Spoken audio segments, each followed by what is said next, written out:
Hello, everybody. Welcome back to You Can't Win. This is Tom here, and I'm joined by Don as usual. Apologies for the slightly delayed episode here. We just ran into some issues, and then we were kind of both in grief due to the loss of the Queen. So No, I've had ongoing health problems, which I won't get into, but it has given me a lot of time to watch some YouTubes and stuff. So we'll talk a little bit about that for a bit, and then get into some book stuff with Tom. And then we'll get to you again soon, I think. So, yeah. So what have you been watching? So I've been watching YouTubes about bikes because I'm going to get a bike sometime over the next few weeks. And anyways, it's good. It's always good to have like a hobby that you're getting into once in a while or like whatever. And so I found this YouTube channel called Shifter, which is just some guy who I think lives in Calgary now. I'm not sure where he lives, but like he is basically like a commuter biker guy.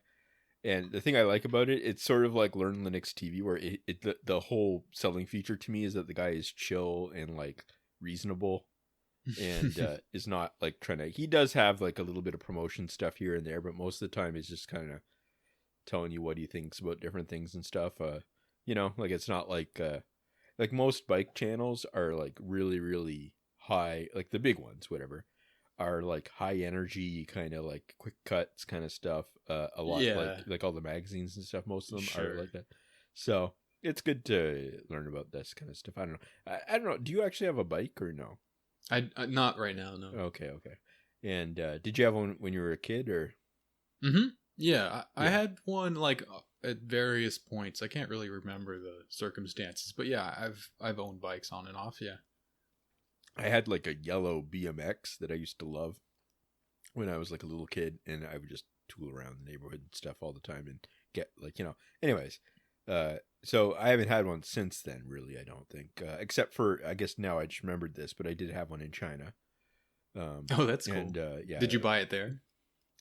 Yeah, I mean, so in China, there's just like endless bikes, especially at that point, I think, kind of thing. So like, you don't really have to.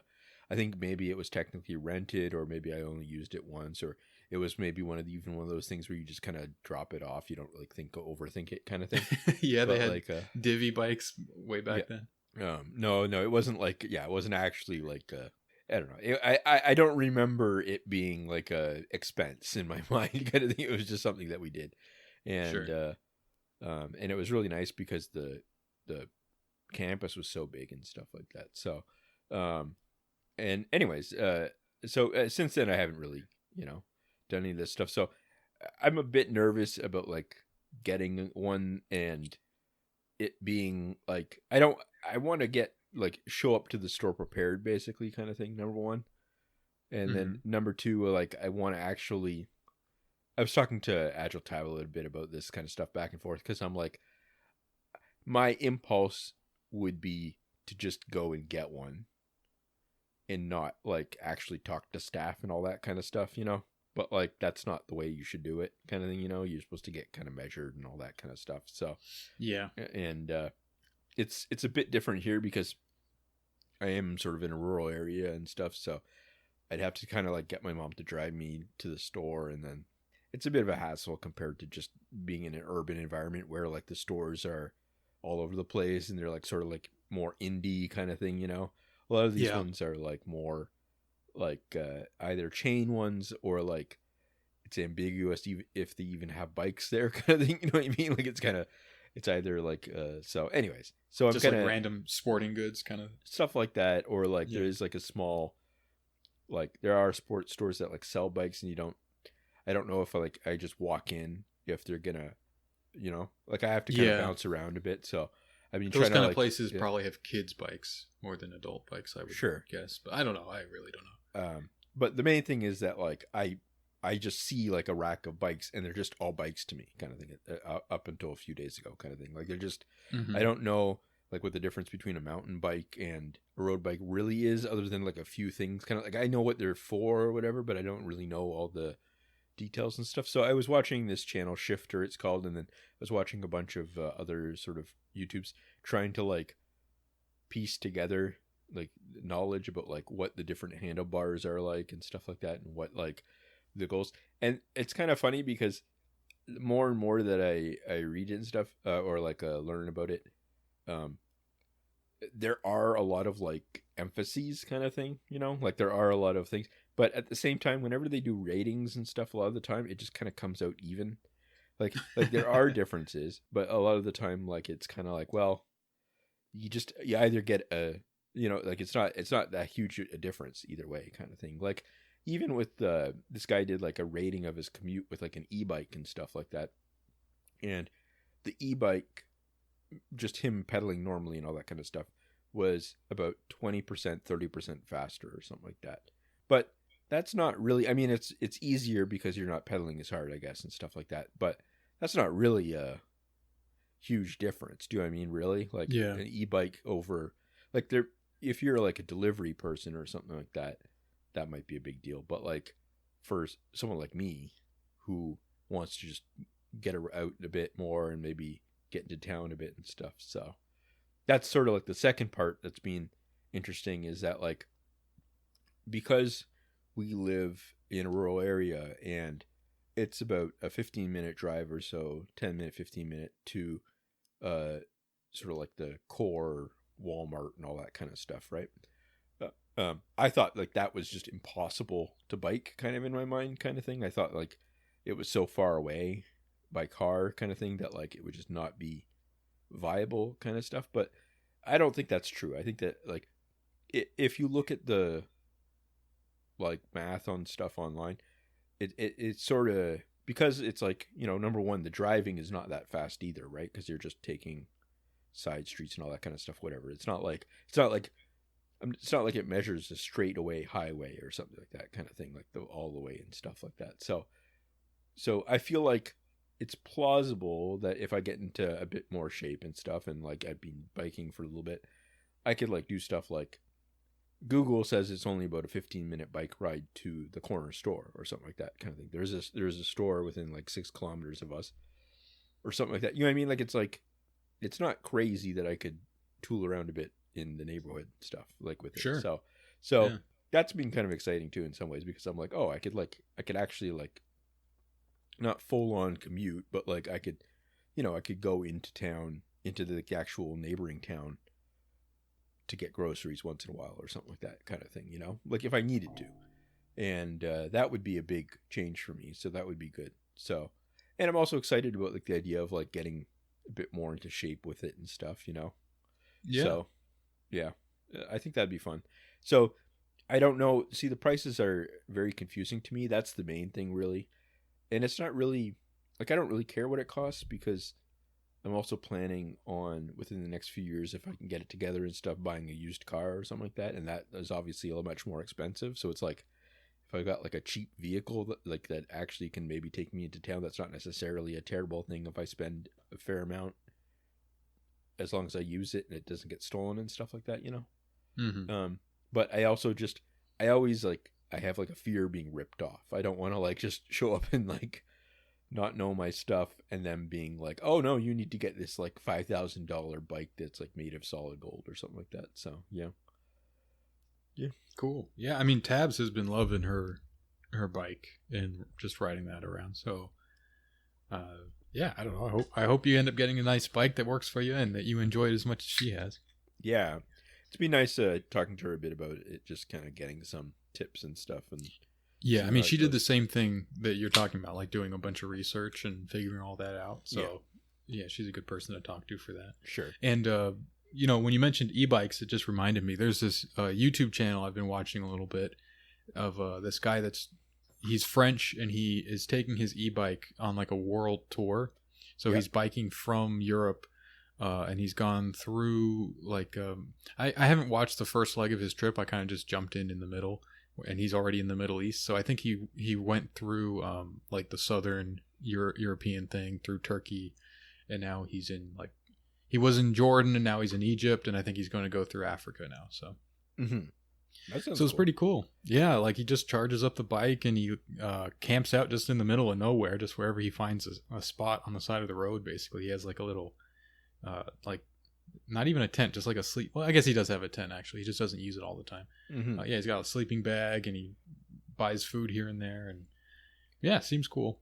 I think he saved up some money for like a year off or whatever to do it. So sure, yeah. This area is actually really nice for bikes in terms of like it's still built up enough that there's like highways and stuff, like a small highway and stuff, and there's also like provincial parks quite close to us, like within biking distance for sure. And nice. There's also theoretically this is also a trail where like we see bikes a fair amount of the time in this area, and you like I live about 15-minute drive from the closest town, but I'm also like on like a main kind of drag between Toronto and Kingston and then like Montreal and stuff like that. Like it's people, most people that are driving from those destinations and stuff go through our area kind of thing. Mm-hmm. And so theoretically, if I become, a bike head or whatever kind of thing, I could get into that kind of stuff of like the more long distance kind of stuff of like trying to, I could visit friends or something like that kind of thing or whatever kind of thing, So we'll see. I mean, I could stop at like families' houses and stuff like right close to us and stuff. So we'll see. Picturing you pulling up with like squealing to a brake, yeah. ringing a little bell, like ching ching. Yeah, it's just exciting as a hobby because it's like I can see how it scales now, kind of thing, in a way that like I didn't understand, where I could like get into it a bit and stuff. So I don't really know about like theft and stuff. Like in Toronto, I know it's probably like a huge problem and stuff. Like people complain about bikes getting stolen a lot and stuff like that. I don't know in my small town because I feel like it's like harder to like get away with, in the sense that like there's like people around a bit, but like it would be very quite obvious if like someone came up and stole the bike. You know what I mean? It's a bit more obvious, I think, in like a rural area because it's like people notice that kind of stuff. Yeah. But like say theoretically, I could eventually ride to the movie theater or something like that, and then just leave it there for, locked up for like an hour or two kind of thing. I don't know if that's like enough.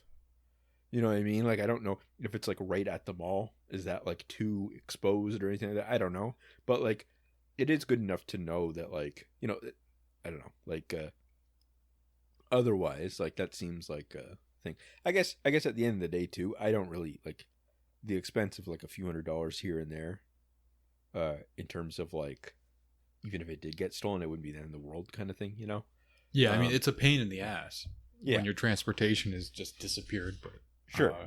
Yeah. But it's not necessarily, especially in my situation, it's not gonna, it's better than for at least being able to get into town, like for the convenience store and stuff like that. That's at least better than, and there are like little restaurants right near there and stuff. There's like a handful of them and stuff, just local ones. So that is better for me in a lot of ways in terms of freedom of movement and stuff like that, than just, having to have your mom drive you everywhere and stuff. Right. So yeah, for sure. Yeah. And it's also more plausible in my mind to do it like within the next few months than it is like to just get a car quickly kind of thing. So yeah. Mm-hmm. Yeah, I think that sounds great. Yep. So I think that'll be fun. Yeah. So anyways, do you want to get into your book?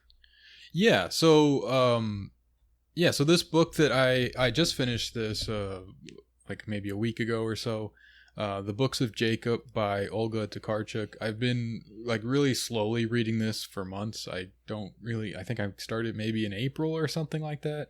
And, I've kind of been going at varying speeds with it. But I finally finished it.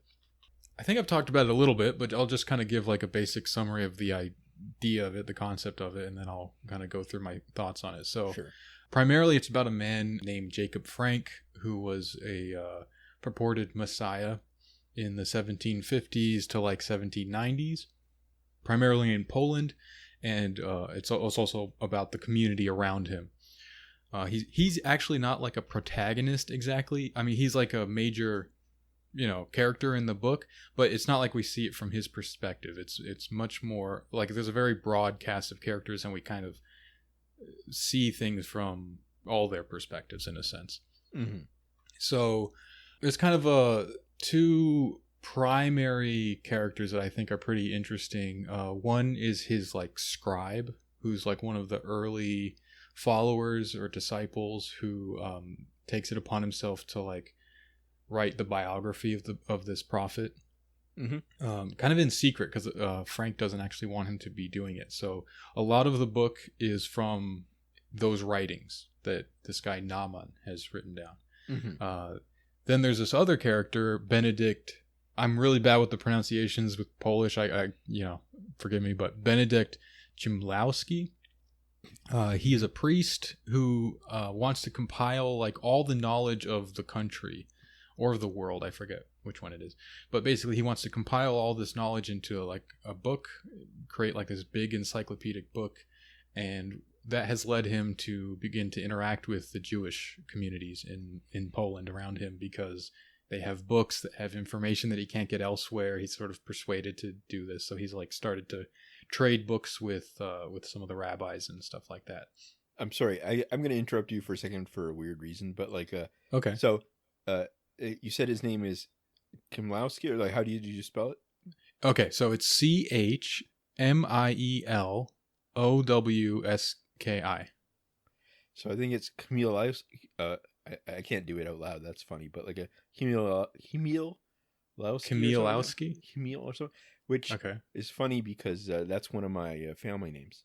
Not Kimilowski, but like Kimil. I think that is one of our. One of my great grandparents or something like that. Himil, and I think it means like Miller. So Milowski would probably mean Miller's son or something like that. So interesting. Okay. So, one thing I should note, I guess, is that this is it's historical. A lot of it. Yeah. Obviously, it's a novelization, so it's like a historical fiction. But that's one of the strong points of the book. I think is the depth of research that's just obvious from reading it. There's so much detail about all kinds of things. I mean, there's like the clothing that people are wearing, the food they're eating, the way they kind of go about their day, like the way the marketplace works and the way the communities interact with each other, and the way they relate to the governments of various sorts and stuff like that. Yeah. It's really interesting, and at times there's little images in the book that so you'll be reading and it'll you kind of forget that you're reading a historical thing, and you're just kind of following along, and they're talking about something, and all of a sudden there's a photograph of the thing they're talking about, and you're like, oh yeah, this is real on some level, like at least this thing they're talking about is real. Yeah. So that's a very cool part of the book that I really enjoyed. So that's really cool. I think she also won the Nobel Prize recently for literature, and I think this was the thing that they really focused on, was this book. I haven't read her other books. Some people say that those are actually better. They're shorter novels. This is a huge novel. This is like 950 pages or something like that, which was I guess a sort of unusual for her. But I thought she did very, very well with it. So let me just explain a little bit more about Jacob Frank, then I'll give an overview of my thoughts, the positives and negatives, and then I'll kind of dive into some passages that I thought were interesting. So Frank's career as a prophet roughly ran between 1750 to like 1790s. And he was as portrayed in the book, that's primarily what I'm going to be basing this off of, is he was just kind of like this guy. He was a charismatic person who he was Jewish, living in the European part of what's like now Turkey, like, so this was the Ottoman Empire at the time, so kind of in that like Bulgaria, Edirne sort of area. It's a little bit vague, and he is able to just like rouse the crowds in the market because he's able to like speak in the language that they understand. He's not using kind of archaic stuff that maybe the rabbis are using, and he's not using like Latin or like kind of obscure theological vocabularies or anything like that. He can explain these things He kind of can like relate the meaning of the world to people in this big cosmic sense in a language that they understand. And he's also quick to like have fun, so he's sort of like the life of the party too. So like he will kind of like whip everyone up into this frenzy, and they'll all start dancing and singing, and sometimes it like deteriorates into just a flat out orgy. He'll get like the guards involved, so there will be like these Turkish guards and these Jews and various Jews from various cliques, I guess you could say, or like different communities, different sects, and he'll get them all together because he's just like making it so fun and appealing. And all these common people, they're not so strict about these like religious adherence, they're just people, so they kind of all get on board with this. But primarily his kind of religious vocation is directed to Jews, and particularly to Jews who have an issue of some sort with the rabbis or with the orthodoxy or whatever. So it's sort of like non-traditional Jews are kind of his people. So he's able to gather these acolytes, and a number of them are pretty intelligent people. So like Naaman, who I talked about earlier, he's intelligent and perceptive and able to kind of understand Frank, not just as like some perfect being or anything, but they understand him as a man, because he sort of is, he's like them, but he's like them with a little bit more confidence, a little bit more courage, and maybe a little bit of help from God or something like that, So, so he kind of like, he gains a reputation pretty quickly, good and bad. A lot of people don't like him, people who have various interests in the way things are, and then there's a lot of people who are interested in what he's doing because they aren't served by the like prevailing authorities, so it's that kind of standard story. Anyway, so the things that I thought were very good about the book was the level of research and the way that it's presented. The way that the book read was very good. The prose itself, it moves quickly enough that you don't feel bogged down too much just in the style, which is, I think, important for big books. It's also like sectioned out in really nice bite-sized little chunks. So like there's like 30 chapters or so, but each chapter is broken down basically into like a dozen to maybe 20 parts or something. So like each little chunk you can read, it's just like maybe sometimes there's only a few pages, but they never go super long, like 10, 20 pages max. So you can like really parcel out your reading. You don't have to like sit and get like sucked into some big chapter and get lost. Like it's very easy to follow and nice to pick up and put down as you like. And at the same time, like there's this huge scale to the book. They travel across this whole part of Europe. They're on the European side of the Ottoman Empire. Then they go to Poland. Then they go to Austria and various places in between. And there's a huge cast of characters. But it never gets confusing about what's going on or who's who. I think part of that is that none of the characters are especially deep so much. Like there's a few major characters that you get a sense of their personality. And this can be good and bad. I think there were some people that were interesting enough that I wanted to know more about them, and we just don't get that. But on the other hand, it's easy to keep track of what's going on because you're like, okay, this guy is the cranky guy who doesn't like Frank. Okay, this is the person who secretly wants to help Frank, and that's about the sum of their role in the book. So that's kind of a mixed thing. Now there are some things that I didn't like about the book, and this is like my major criticism of it. I think it starts pretty strong. It really brings you into the world, but it sort of starts to turn into a slog, and you kind of have to like plod along. So I would say like the first third of the book is pretty good as an introduction. The second third is fairly weak because there wasn't as much happening as there was like just pages of stuff. So it kind of felt like, let's get moving already, but then in the final third, it really picks up, and I thought that it ends pretty strongly and kind of makes up for that weaker second third of the book. So if you're the kind of person that like enjoys reading these big sort of books and stuff, I don't think it would be too big an issue. But if you're not used to that, then this is going to feel like sort of a trial. But I think it's worth it in the end, regardless. There's also something that I felt this way while I was reading it and immediately afterwards, but I feel less so as time goes on and as I've kind of like looked back through the book to prepare for this. And that's that I felt that it was like strangely somehow unambitious about certain things, which is like a weird thing to say given what I've just kind of lauded about the book. Sure. But it sort of sets up this huge thing. Like there's this massive structure of the historical detail and the setting and all these characters and this big sort of thing about theology and the significance of life even, you know, like there's very big like cosmic themes at play, but it doesn't feel like it's really reaching very far with these things. So it's a strange mix of huge like cosmic scale, yeah, and then of somehow like not ambitious enough with what it's set up for itself.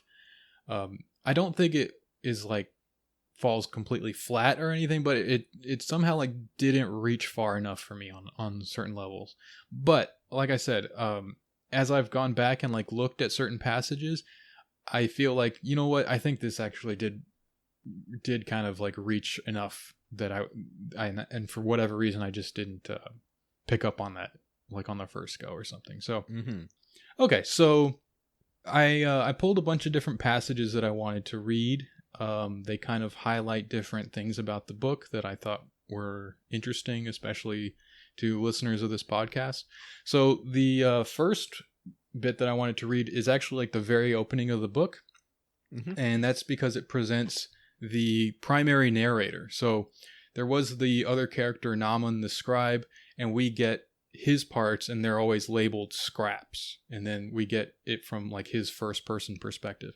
But the majority of the book is actually narrated in third person from the perspective of this character called Yente, and Yente is like the grandmother or great grandmother, and she dies at the beginning of the book. So I will read this real quick and then I'll explain what this is about. So It starts: once swallowed, the piece of paper lodges in her esophagus near her heart, saliva-soaked. The specially prepared black ink dissolves slowly now, the letters losing their shapes. Within the human body, the word splits in two, substance and essence. When the former goes, the latter, formlessly abiding, may be absorbed into the body's tissues, since essences always seek carriers in matter, even if this is to be the cause of many misfortunes. Yente wakes up. But she was just almost dead. She feels this distinctly now, like a pain, like the river's current a tremor, a clamor, a rush. With a delicate vibration, her heart resumes its weak but regular beating, capable. Warmth is restored to her bony, withered chest. Yente blinks and just barely lifts her eyelids again. She sees the agonized face of Elisha Shore, who leans in over her. She tries to smile, but that much power over her face she can't quite summon. Elisha Shore's brow is furrowed, his gaze brimming with resentment. His lips move, but no sound reaches Yente.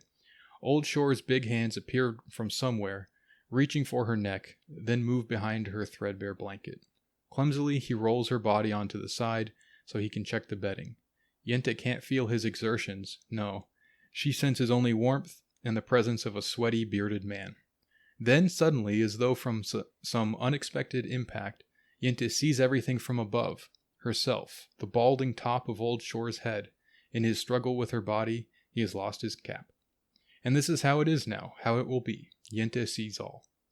So essentially, this character Yente has died for everybody in the world, but her soul has left her body, and she can see everything. She's like this kind of floating presence in the world, and she's not limited by time and space or anything like that. So she's sort of like this omnipresent narrator who is also a character. So there's sort of an interesting thing going on there. And then anyway, yeah, there's kind of fun stuff that happens with that, because this is sort of like where you get this like folk almost like magical sort of stuff that works its way into it, that is a part of the, you know, the Jacob Frank cosmology and everything. And I thought I read that whole bit because I thought you could kind of get a sense of the language and the style, and this is a little bit more flowery than a lot of the book is. Yeah, so then I got some stuff here about people interacting with Jacob Frank. So you get a lot of this. You get scenes of people coming to him asking him for things, or how they behave at his little circles and lessons and stuff like that. Mm-hmm. So I forget who this character is even. I think it's just a minor character who appears just for this one moment, or maybe just a few moments or something like that. But it starts like this. She writes on a scrap of paper, "If you are truly merciful, bring them back to life." She sprinkles it with sand and waits for the ink to dry. Then she rolls the paper up tight. She keeps this little roll in her hands as she enters the chapel. She has had all of her jewelry melted down and fashioned into a big heart, not knowing how else to express her pain. She has a hole in her chest, and she must be mindful of it. It hurts and oppresses her. And so she had cast a prosthesis out of gold, a crutch for the heart. Now she makes a votive offering of it in the monastery, and the monks hang it alongside the other hearts. She doesn't know why, but the sight of the heart, joined with the other hearts, big and small, brings Druzbaka the greatest relief, greater than prayer and greater than gazing into the black, impenetrable face of the Madonna. There is so much pain on view here, Druzbaka's own pain, just a drop in the sea of tears that have been shed in this place. Every human tear enters a stream that flows into a little river, and then the river joins a bigger river, and so on, until in the end, in the great current of an enormous river, it washes into the sea and dissolves on the horizon. In these hearts, hung up around the Madonna, Druzbaka sees mothers who have lost, or are losing, or will lose their children and grandchildren. And in some sense, life is this constant loss. Improving one's station, getting richer, is the greatest illusion. In reality, we are richest at the moment of our birth. After that, we begin to lose everything. That is what the Madonna represents. The initial whole, the divine unity of us, the world and God, is something that must be lost. What remains in its wake is just a flat picture, a dark patch of a face, an apparition, an illusion. The symbol of life is after all the cross, suffering, nothing more. This is how she explains it to herself. When the next morning, still before dawn, she returns to the church. Her gaze is drawn by the tall, well-built man in a Turkish outfit, dark, with a kaftan buttoned up to his neck, his head bare. He has a thick black mustache and long hair flecked with gray. At first he prays feverishly, kneeling. His lips move soundlessly, and his lowered eyelids with their long lashes tremble. Then he lies down with his arms outspread on the cold floor in the very center of the church, right in front of the barrier that protects the holy picture. Druzbaka tries to find some scratches in the wall, some chinks between the marble slabs with which the walls are lined, where she might be able to insert her roll of paper. For how would her missive make it to God if not through the stone lips of the temple? The marble is smooth, and its joints are mercilessly meticulous. In the end, she is able to press the scrap of paper into a shallow crack, but she knows it won't last long there. No doubt it will fall out soon, and the crowds of pilgrims will trample it. The same day, in the afternoon, she meets again that tall man with the pockmarked face. Now she knows who he is. She grabs hold of his sleeve, and he looks at her in surprise, his gaze soft and gentle. "Are you the imprisoned Jewish prophet?" she asks without preamble. Looking up at him, she barely reaches to his chest. He understands, and he nods. His face doesn't change. It is gloomy and ugly. "You've worked miracles. You've healed. That is what I have heard." Jacob does not so much as blink an eye.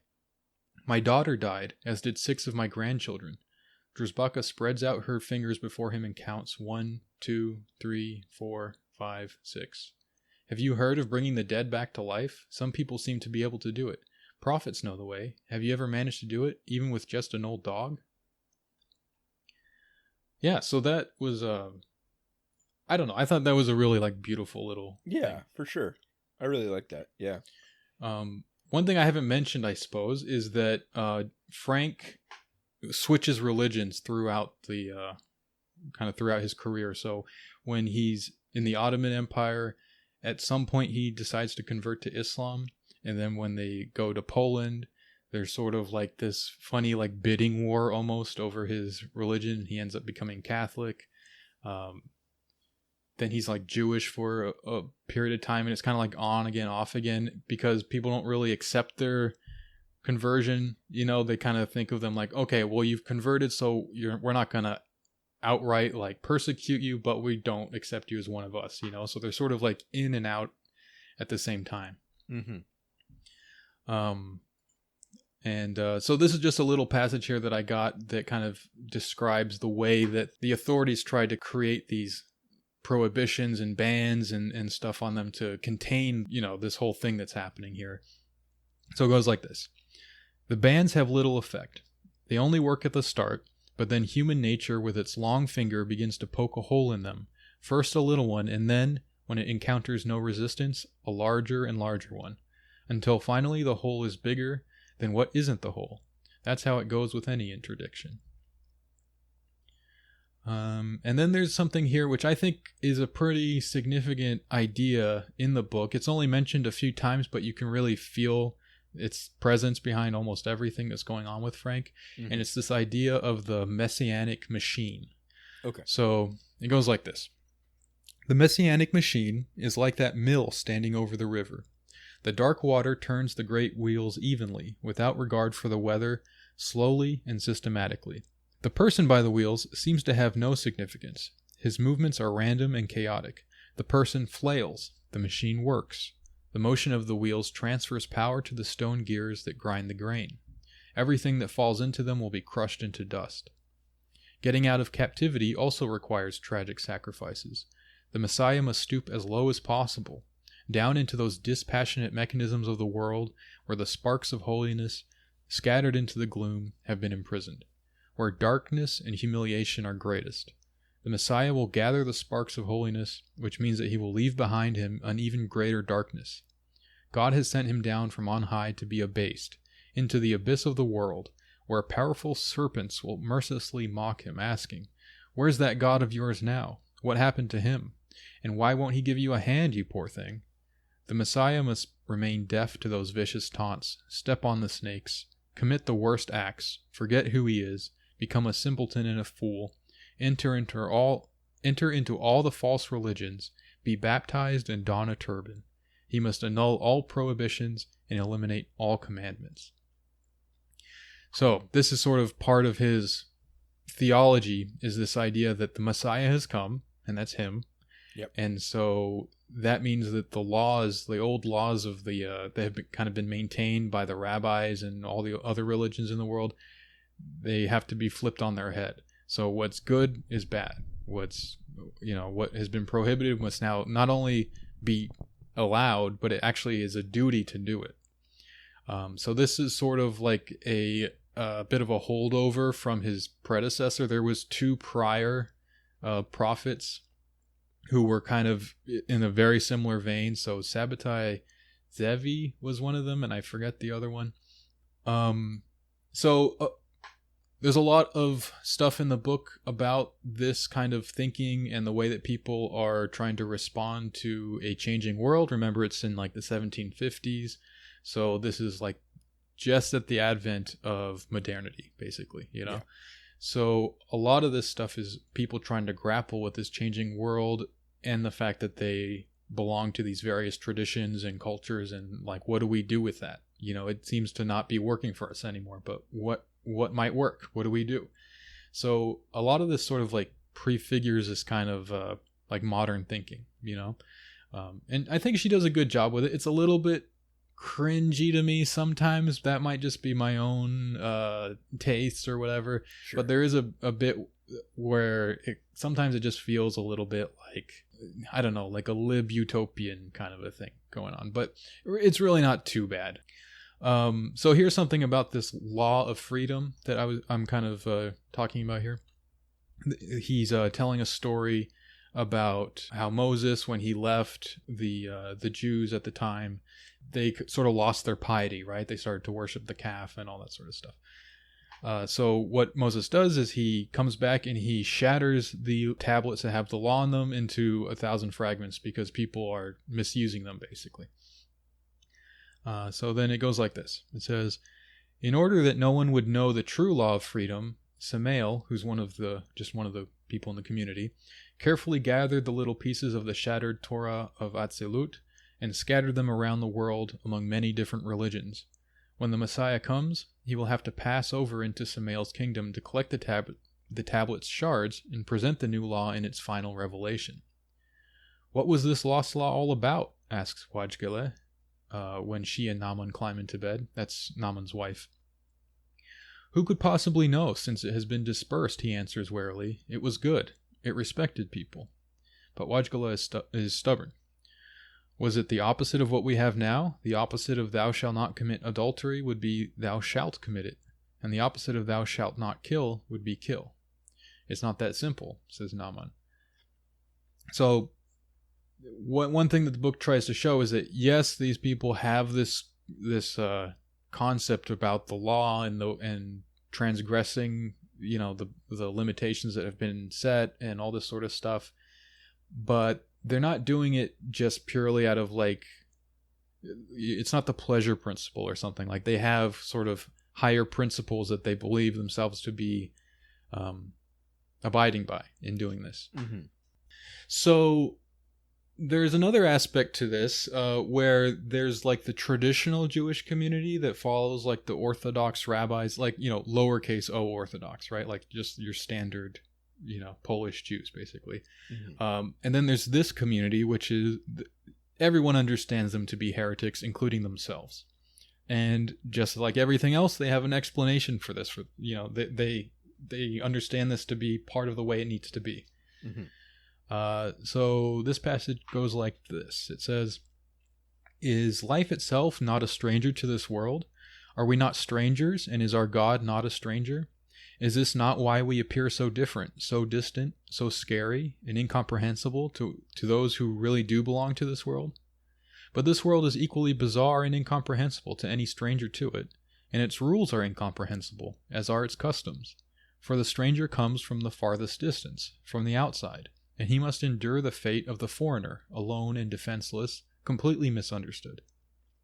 We are foreigners, Jews, and we will always be homesick. Since we do not know the roads of this world, we move through it defenseless, blind, knowing only that we are strangers to it. Mauluda said that as soon as we strangers, living amongst those others, get used to and learn to take pleasure in the charms of this world, we will forget where we came from and what sort of origins were ours. Then our misery will end, but at the price of forgetting our true nature. And this is the most painful moment of our fate, the fate of the stranger. That is why we must remind ourselves of our foreignness and care for this memory as we would our most treasured possession. Recognize the world as the place of our exile. Recognize its laws as foreign, as strange." Mm-hmm. And, so then there's an interesting thing that's going on here, that Frank is not the only person pursuing this sort of mission to try to put together all the the fragments of the world, because sure. There's this feeling that things have happened and everything's broken apart and nothing fits together anymore. So everyone's trying to put things together. So you have Chmielowski, he's writing this book which he calls The New Athens, right? And that's supposed to be an encyclopedic compendium of all the knowledge that he can get his hands on. Mm-hmm. And he gets into a correspondence with a young woman who I believe is from a noble family or something like that. I sort of forget her deal, but it's very funny. And that's one thing I haven't mentioned in this book. There's a lot of really funny little parts, and it's a lot of fun. I've been reading kind of the more heavy, sure, somber stuff. It's not like that throughout. It's actually quite fun and lighthearted for the most part. Mm-hmm. So for example, he's a priest, so he's celibate, all that sort of thing. He's pretty nervous around this woman. He's obviously taken with her, finds her attractive and wants to impress her. It's not like he's trying to be he's not trying to have sex with her or anything, but he is trying to impress her. So he's talking about this book that he's writing, and I think this would be really good for an intelligent reader like you, trying to flatter her and all this sort of stuff. Mm-hmm. She doesn't really buy it, but they do get into a correspondence together and their friendship kind of grows. So she writes a letter to him after he explains at length what he's trying to do, what his project is. And so she says this as part of her letter. She says, "I permitted myself to include as well a little volume you would not have encountered yet. If you were to place your Athens and my little handcrafts on a scale, of course they would be incomparable. That's the way it is, I suppose. The self-same thing comes out very differently in the hands of two different people. Those who are left and those who leave will always draw different conclusions. Likewise, the person who possesses and the person possessed, the person who is sated and the one who is hungry. The wealthy daughter of a nobleman dreams of a little pug from Paris, while the poor daughter of a peasant dreams of a goose to have for meat and feathers. That is why I write, for my ordinary mind it will suffice, unable to count the sky stars anyhow, to add up the oaks and firs and pines precise, practice that arithmetic at least for now. Whereas your vision is quite different. You would like information to be an ocean from which we can all draw, and you think that an educated person, on reading every piece of it, will know the whole world without leaving his home, and that human knowledge is like a book, in the sense that it also has its covers, its bounds, which means it can be summarized and made available to all. It is a glorious goal that motivates you, and for that, as your reader, I am grateful. But I know what I'm talking about too. And then she has another bit of her poetry. Every person is a little world. The firmament is where the head is. The mind's the sun. Its rays are words, and the planets are the senses. The world errs and takes with it mankind. Death pursues the day from east to west. Women keep the world in mind and on its feet to stand the test. You will say, imprecise, idle chatter, and no doubt you'll be right. Maybe the whole art of writing, my dear friend, is the perfection of imprecise forms. And, so I think I've kind of summarized it pretty well here. There's one last bit I want to read, sure, which is, I think, was just really great. So at the end of the book, we kind of follow everyone through the whole of their life, basically. So in the 1790s, everyone's old, and it's almost like when the credits roll and you get the little, like, so-and-so went on to be, the ambassador to Jamaica or whatever, that whole kind of thing. Yeah. So this starts to happen. We go through all the characters and we kind of like get a little conclusion to everyone's story. And Jacob Frank dies, and we get a little chapter that's just called The Skull. And it goes like this. All the Offenbach, so Offenbach was the town they happened to be living in at the time, all the Offenbach neophytes were buried in the city cemetery, though some years later this cemetery began to interfere with plans to expand the town, and it was ultimately liquidated in 1866. The bones of those buried there were carefully collected and respectfully reburied elsewhere. Jacob Frank's skull was removed from his grave and, thoughtfully recorded as a skull belonging to a Jewish patriarch, it passed into the hands of the historian of the city of Offenbach. Many years later, under unknown circumstances, it made its way to Berlin, where it underwent detailed measurement and research and was labeled a prime example of Jewish racial inferiority. After the Second World War, it vanished without a trace. Either it was destroyed in the turmoil and chaos of war, crumbling to dust, or else it is still lying around somewhere in the underground storage facility of some museum. And then there's an image of the skull. Oh, yeah. Or of a skull. Yeah, sure. Who knows? Yeah. That's interesting. Yeah. I like that. Yeah, so that was my little presentation on this book. No, I really liked it. Yeah, I don't know. I mean, it hits on a lot of our, as you said, themes like perennialism and stuff like that, or like just religion in general, but also like as sort of like a summation and stuff like that, and like also like knowledge of I don't know, maybe our both tendencies of either wanting to get through everything or also taking a moment to kind of step back and go, okay, well, that's not a process that can be completed and stuff like that. So yeah, I get what you're saying. Yeah, I did enjoy this book. I ended up giving this a 4 out of 5 on Goodreads. I think you could probably talk me into just bumping it up to a 5. I've sort of, I mentioned this to you over WhatsApp that I've been reading so much this year, and one thing I've really noticed is some books I completely fall in love with while I'm reading it, and then once I'm done with it, I'm like, you know what? That was a fun read, but it's not staying with me so much. I think I enjoyed it more while I was reading it than after the fact, having read it, you know? Sure. And then other books, it's the opposite. While I'm reading it, I'm like, this isn't that good. I'm kind of like making myself continue it and finish it and all that. And then once I've read it, I appreciate it so much more in retrospect. Sure. And this is one of those latter books where I am appreciating it more in retrospect than I was at the time of reading it. So, sure. Yeah, I don't know.